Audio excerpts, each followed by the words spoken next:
Hola, hermanos y hermanas, bienvenidos a la quinta clase del curso Liderazgo Cristiano, o el don espiritual del liderazgo cristiano. Vamos a hablar en esta clase de madurez y autoimagen.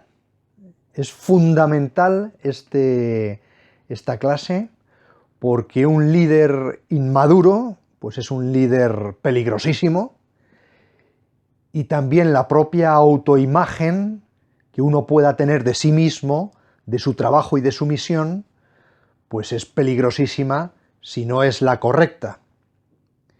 Entonces vemos cómo la autoimagen, en primer lugar, es un juicio, y es un valor que uno hace sobre sí mismo, positivo o negativo, y se estima o no se estima, en base a su propia historia o en base a sus propios criterios, que pueden ser absolutamente subjetivos. Claro, esto va muy unido al conocimiento de uno mismo.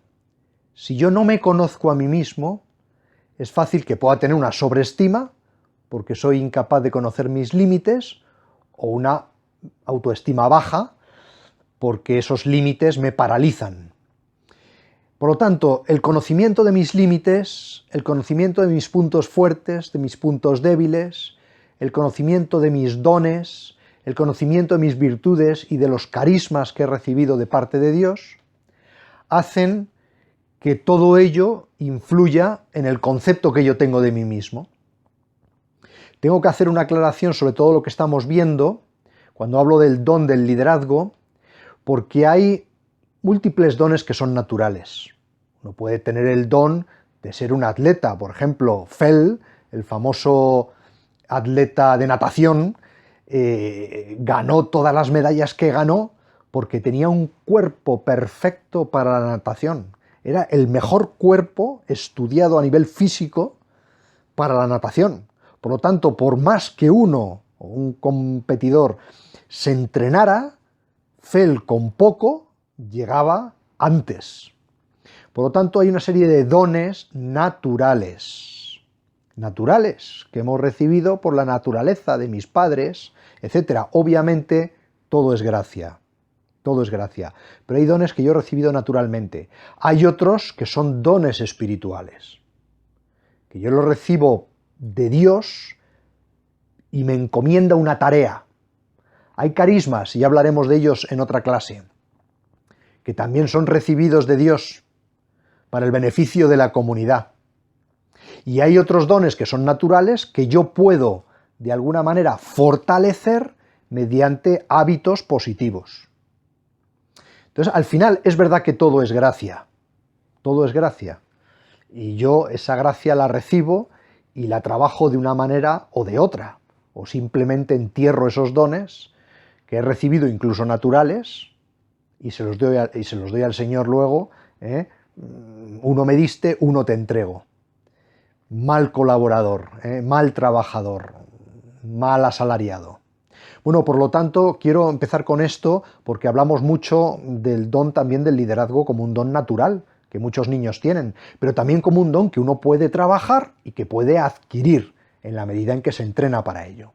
Bueno, pues el conocimiento de estos dones naturales, de los dones espirituales que yo recibo de Dios, de los carismas que se me dan, de mis puntos fuertes y puntos débiles, que uno tiene que hacer su gráfica, pues eso hace que yo tenga un pensamiento de mí mismo del tipo soy bueno o soy malo, es un juicio. Claro, cuando uno entra en profundidad de lo mucho que vale a los ojos de Dios, porque me ama de una manera personal, eterna e infinita, claro, la autoestima cambia de manera portentosa, Bueno, entonces nos enfrentamos ante un yo que soy yo realmente y un yo que soy mi yo idea. Y luego hay un tercer yo, que es el yo ideal, que es el modelo, que es el ejemplo al cual uno tiende. Cuando hay un descentramiento demasiado fuerte entre estos tres yoes, sobre todo el yo real y el yo idea que tengo de mí mismo, cuando hay un descentramiento fuerte, la persona tiene un gran desequilibrio. Y en su liderazgo va a patinar mucho. es importante que el yo-idea sea muy real. Por lo tanto, uno debe partir de su realidad. Debe partir de su realidad. De tal manera que mi edad, mi físico, mis dones, mis capacidades naturales, sobrenaturales, todo lo que fuera, debo conocerlas. Y debo tener una idea de mí bastante real. Porque luego ya el camino hacia ese yo ideal o modelo, o modélico, es más fácil. También es cierto que muchos que se han propuesto yoes ideales totalmente fuera de lugar, pues claro, desde el yo real es muy difícil el camino a esa perfección que se han propuesto y fallan. Por lo tanto, aquí uno tiene que hacer un ejercicio de retrospección, de introspección, de reflexión profunda, ¿no? ¿Qué pienso de mí mismo? ¿Cómo soy realmente? Porque claro, ¿de dónde nace esta autoestima también? ¿De dónde me viene? Pues me viene de un mundo de afecto, de un mundo de comunicación desde la propia familia, que es fundamental. La familia es escuela de madurez, es escuela de autoestima y es escuela de liderazgo, como hemos dicho. Y entonces el afecto y la comunicación me vienen de allí.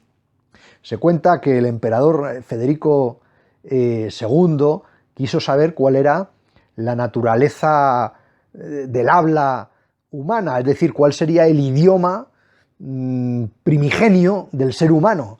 Y para eso cogió varios bebés, se los dio a varias nodrizas para que los alimentaran desde el nacimiento, con la orden de no hablar de ninguna manera a los niños, para saber cuál era el lenguaje natural una vez que fueran adultos, niños, jóvenes o lo que fuera.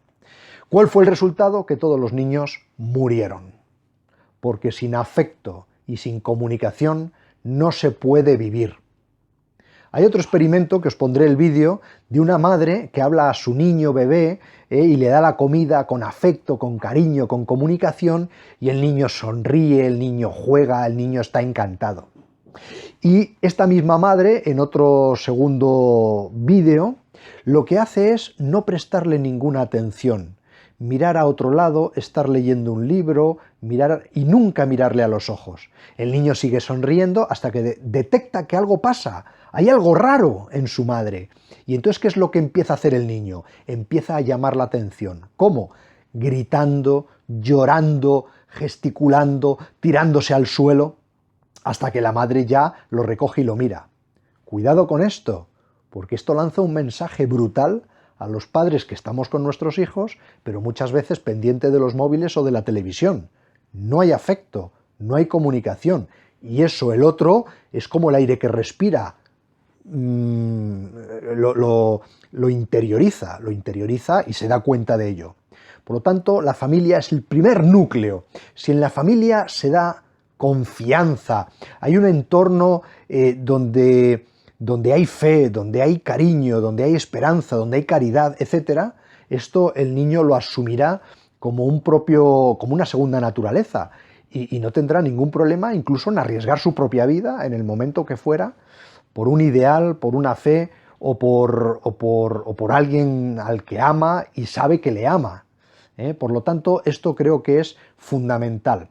Se respira, por lo tanto, desde bebé, desde la familia, y hay un gran trabajo para realizar a nivel humano.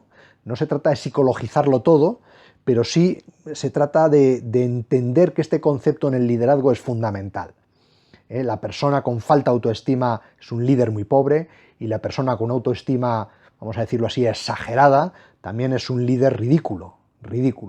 Entonces, ¿cuáles son las cuatro variables de la autoestima? En primer lugar, la aceptación de uno mismo y de todas las circunstancias que le ha tocado vivir. En segundo lugar, emitir y recibir constantemente señales positivas. Hay que ser incansablemente positivo. En tercer lugar, interiorizar los desafíos que me hacen crecer y me hacen ser más grande. Y en cuarto lugar, conocerme a mí mismo. Vamos a ir uno por uno de una manera rápida viéndolo, ¿no? En primero, aceptación de uno mismo. Acepto mi físico, acepto mi historia, acepto dónde me ha tocado vivir, acepto mis circunstancias ya saliendo un poco de lo personal, económicas, acepto los padres que he tenido, acepto, no sé, las piedras grandes o pequeñas del camino, mi propia historia, porque cuando esto no se acepta, son semillas de sufrimiento, y la persona que sufre, además, hace sufrir a los que tiene alrededor. Hay cosas que no se pueden cambiar. Yo haré todo lo que pueda y todo lo que sea posible y todo lo que esté en mi mano, dejando luego el resultado a Dios y a su providencia. Hay cosas que no se pueden cambiar.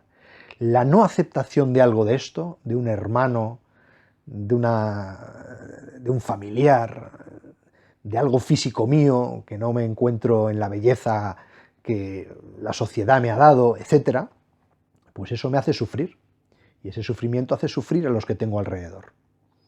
Por lo tanto, fijaros lo importante que es la aceptación de uno mismo y de todas las condiciones que tiene, que forman en mí una mentalidad. Por otro lado, hay que ser incansablemente positivo. Una botella, si está medio llena, monto una fiesta, pero si la veo medio vacía, me echo a llorar. Por lo tanto, una parroquia, un sacerdote, un hermano, un fiel, mi esposa, mi familia, mis hijos, todo tiene dos caras. Todo tiene dos caras, y lo puedo ver en plan negativo, en plan malo, o lo puedo ver positivamente, porque en último término, mi esposa o mi esposo es la caricia que Dios me ha puesto en este mundo para mí. Si lo veo mal y lo rechazo, genera al final la separación. ¿Cuántos matrimonios han fracasado por la falta de madurez? Por la falta de madurez. Bueno, por lo tanto, este segundo punto de la autoestima es fundamental. El recibir continuamente señales negativas me hunde en el fango, me hunde en el fango. El recibir las positivas, bueno, me ayuda en la vida. Y eso genera una autoestima sana, positiva, saludable, que no significa que lo que vea mal lo vea mal y que cuando me encuentre una dificultad sepa que es una dificultad. Pero el verlo en positivo hará que quiera superarla. Verla en negativo hace que yo me pare, me paralice, tenga miedo, no quiera continuar, la vea insalvable. Y muchas veces el cómo vemos las cosas no son las cosas en su realidad, sino es una percepción mía. Y esta percepción, si es negativa, me impele a una acción negativa, inadecuada. Y es curioso cómo a los seres humanos lo negativo nos pesa con 10 veces más fuerza que lo positivo. Puedo tener un lunes genial, un martes que me he salido, el miércoles no podía ser mejor, y ya el viernes se tuerce algo para el fin de semana y alguien me pregunta, oye, ¿qué tal la semana? Pues no sé, no del todo buena, tengo un problemilla ahora. Hombre, pero si has tenido un lunes, martes, miércoles que no podían ser mejor de toda tu vida, y por un problema que te llevas el viernes al fin de semana, ¿verdad?, ya la semana ha sido mala. Pues este es el problema, lo negativo nos hunde. Ser incansablemente positivo. ¿De qué me alegro hoy? ¿Te has hecho esa pregunta? Respóndete ahora mismo de forma concreta de 5 cosas por las que hoy te alegras. 5 cosas concretas, no por la vida, la salud, el trabajo, no. Hoy mi niño me ha dado un beso y me ha hecho un dibujo precioso. Hoy he comido un primer plato que me ha encantado. Hoy ha hecho un día que me he dado un paseo y he disfrutado.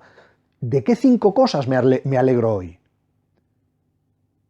Vamos a intentar, ¿veis?, educarnos para cambiar hábitos, los que seáis o seamos más negativos, y seamos más positivos.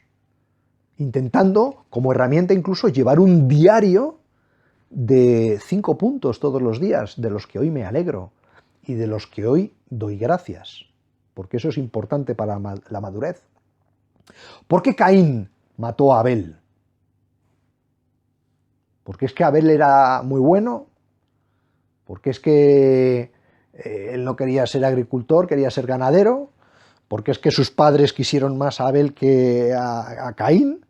¿No? Caín mató a Abel porque Abel se vio mal a sí mismo, se vio malo, y respondió a esa visión con el asesinato, con el fratricidio. ¿De acuerdo? Bueno, por lo tanto, esto es importante. Por otro lado, tercer punto que nos hace y nos ayuda a la autoestima. Ver los retos no como algo externo, sino como algo que si los acepto, me hacen crecer interiormente. ¿De acuerdo? Y me desarrollan brutalmente. El ejemplo está claro. David y Goliat. Nadie quería combatir contra Goliat. ¿Por qué? Porque veían que el problema era Goliat, que era un gigante, que era el campeón, que era el mejor del otro equipo, del otro ejército. Y sin embargo, todos como se veían, pequeños, ridículos, y sin embargo David da un paso al frente. Que en primer lugar lo desprecian, pero luego como no había otro, le ponen casco, le ponen armadura, le ponen... Y claro, y el hombre no, con eso no lo soportaba. Dice, no, esto no es lo mío. ¿En qué soy bueno? En la honda. ¿Qué hice yo con la honda? Maté un león. ¿Voy yo? Claro, nadie se podía imaginar que David, en su cabeza, tenía una estrategia perfectamente alineada y cogió del riachuelo 5 piedras. 5, no cogió una. Cogió 5, pero de la primera lo mató. Y ese desafío a David lo hace más grande. Y es cuando David empieza a ser reconocido por el pueblo y luego llegó a ser el rey David, del cual ya hablaremos también en su momento. Por lo tanto, fijaros lo importante que es la autoestima en la aceptación de uno mismo, en ser incansablemente positivo, en aceptar los retos como desafíos personales, al final es toda una cuestión de espíritu, y por último, el autoconocimiento. Hacer ejercicios de autorreflexión. Yo en qué soy bueno, yo en qué no me desempeño bien, cuáles son mis valores, qué es lo que pretendo alcanzar en este mundo, cuál es el sentido que doy a mi vida, etcétera, ¿no? Y cuando hace también un estudio uno de sus puntos fuertes y puntos débiles a nivel natural, el problema es que a veces nos focalizamos mucho en lo débil y acabamos siendo mediocres en cosas que no se nos dan bien. Uno debe entender sus limitaciones y también sus puntos fuertes. ¿Para qué?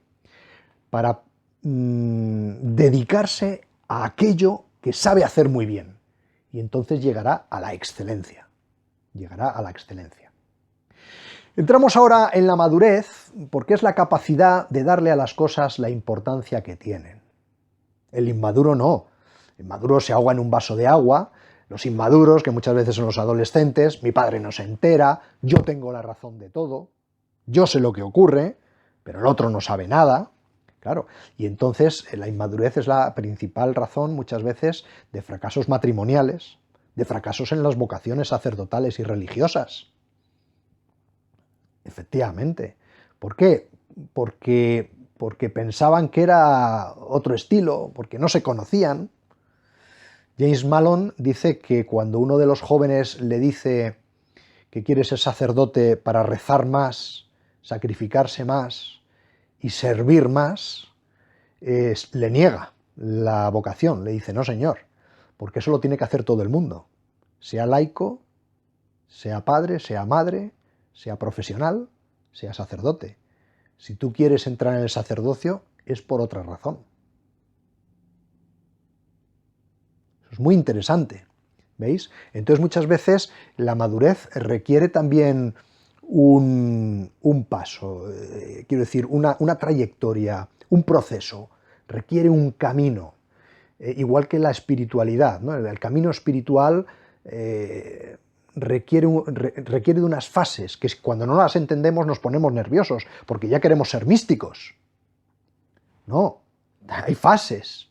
Y si no pasas por las tesis, es muy difícil que llegues a grandes estados espirituales. Igual que si no trabajas. Una persona que es ociosa y que no trabaja, es muy difícil que avance en el camino espiritual. Entonces, bueno, uno de los aspectos importantes que nos hacen madurar es alegrarnos de los éxitos de los demás. porque aquí si no nacen las envidias. Por ejemplo, Bernabé, cuando fue enviado por la comunidad de Jerusalén a Antioquía, y cuando llega a Antioquía se encuentra una comunidad llena de fe, llena de vida, y se alegra en el Señor. Y les implora que permanezcan juntos en el Señor. Eso es propio de una persona madura. Sin embargo, el inmaduro llega y hay envidias, yo soy el protagonista, yo soy el que debo predicar, el que debo convertiros. No, la gente se convierte al Señor. Y yo soy un pobre instrumento que haré lo que tenga que hacer. Y haré todo lo que pueda hacer, el 100%. Luego el resultado depende de Dios y es Dios el que da el querer y el hacer y el que da el fruto. ¿De acuerdo? Entonces, creo que esto es importante. Un estado de agradecimiento continuo ante todo lo que recibimos. Segundo, autoconocimiento. También me ayuda a la madurez. ¿Por qué? Porque el autoconocimiento al final en la vida cristiana es que somos poca cosa ante Dios. Esa es la humildad, el humus, la tierra. Somos tierra ante Dios. Somos mera criatura. Y ese autoconocimiento, que genera humildad, es fundamental. Por otro lado, entender la madurez y la espiritualidad como un progreso. Aquí está esa película, aunque es protestante, pero es magnífica en muchos mensajes que tiene, del progreso del peregrino, que ahora hay una además en dibujos animados. Efectivamente, la vida cristiana es un progreso. Desde nuestra necedad ante Dios y ante los hermanos, hasta poco a poco ir adquiriendo la sabiduría que se requiere de nosotros. Y luego otro factor importante de la madurez en los tiempos que corren es la resiliencia. ¿Qué significa ser resiliente? Es tener la capacidad de reacción positiva y de recuperación después de traumas, después de ciertas vivencias difíciles, de estrés, después de angustias, después de ciertas, en fin, procesos, sí, traumáticos, cambios en la vida, etcétera, ¿no? Entonces la resiliencia a mí me da enseguida una capacidad de volverme a levantar, de volver a seguir. La vida del hombre sabio es estar continuamente levantándose, es estar cada día volviendo a empezar, de cero, y esa es la madurez. El que no es maduro esto no lo acepta, no puede. Piensa además que ya está en caminos adelantados, y no es verdad. Y no es verdad. Imaginad una persona que tiene un cierto grado de madurez, pero por forma de ser y por educación tiene timidez. Pues esa timidez, que puede ser un defecto, una herida, es cauce de la gracia de Dios. ¿Por qué? Porque será una persona que si se conoce y esto lo acepta y lo hace suyo, escuche bien, y será una persona que reflexione mucho y que cuando habla, lo que dice será importante, porque estará muy bien pensado. El tímido no habla por hablar. Hablan otras personas que dicen necedades, tonterías y hablan de cualquier cosa. Cuando uno es tímido reflexiona mucho, lo que dice lo ha pensado. Por lo tanto, establecerá también relaciones muy profundas. Es decir, que la propia timidez puede ser un don para la persona madura. El que es inmaduro, la timidez será su contrario, será su herida y será aquello contra lo que le hace sufrir. Y por lo tanto será una obsesión para quererla cambiar. ¿Qué beneficios tiene al final la madurez? Pues mirad, la madurez, la persona madura tiene 3 grandes beneficios. Primero, es una persona alegre. El que se conoce, tiene buena estima y es maduro, es una persona alegre. Aunque él no sepa que sea maduro. O sea, si es que esto no es una cuestión de yo soy maduro, sí, puedo decir en una casilla, ¿eres usted maduro? Sí. Pues mire, usted no lo sé, pero yo solo sé que llevo una vida alegre, que soy una persona de trabajo, porque trabajo mucho, por Dios, por lo que fuera, en mi trabajo seglar, trabajo mucho y además mi vida tiene un significado. Mi vida está llena de sentido. Tiene un significado. Bueno, pues esto es todo, unas ideas fundamentales, no es todo, sobre la madurez y sobre la autoestima que quería compartir con vosotros. Pensadlo, dadle vueltas a esos 4 elementos de la autoestima, dadle vueltas a lo que significa la madurez. Os dejo de todas maneras documentación y alguna otra referencia sobre estos temas que nos puedan ayudar. Y os espero en los comentarios para poder hoy entre todos intercambiar opiniones. Pues muchísimas gracias por vuestra atención. Que Cristo os cuide.